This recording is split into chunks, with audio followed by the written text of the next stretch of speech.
They say there's a horror game that no one should play alone. Not because it's scary, but because of what happens when you finish it. Most people dismiss it as just another internet rumor. But one player, he swears what happened to him was real. And after hearing his story, you might think twice before opening any strange game you find online. It started one night when he was scrolling through forums, looking for new horror games. He found a post with almost no upvotes, no title, just a link. The comments were odd too. People warning, "Don't play this," or "It's not worth it." But curiosity won. He clicked the link. The game's title was simple: Never Alone. There was no developer info, no instructions, just a small file, less than 200 megabytes. He thought, this has to be a cheap indie game. Probably some jump scares. He downloaded it anyway.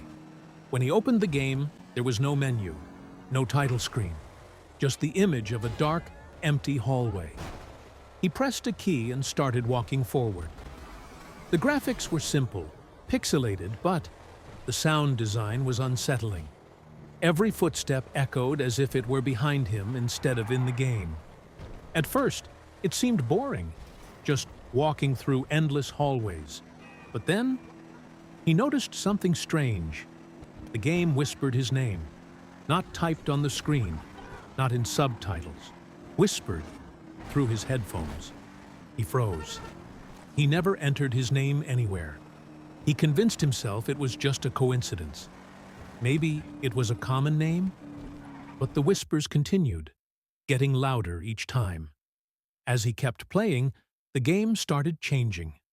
The hallways looked less random and more familiar. The carpet, the wallpaper. It looked exactly like the house he grew up in. The whispers weren't just calling his name anymore. They were repeating things only he would know. Old arguments, secrets he never told anyone. His stomach dropped when he realized the game was describing what was in his room right now. On screen, a text box appeared for the first time. It read, "Don't look behind you." He laughed nervously, thinking it was just part of the game. But when he finally worked up the courage to turn around, nothing was there. When he looked back at the screen,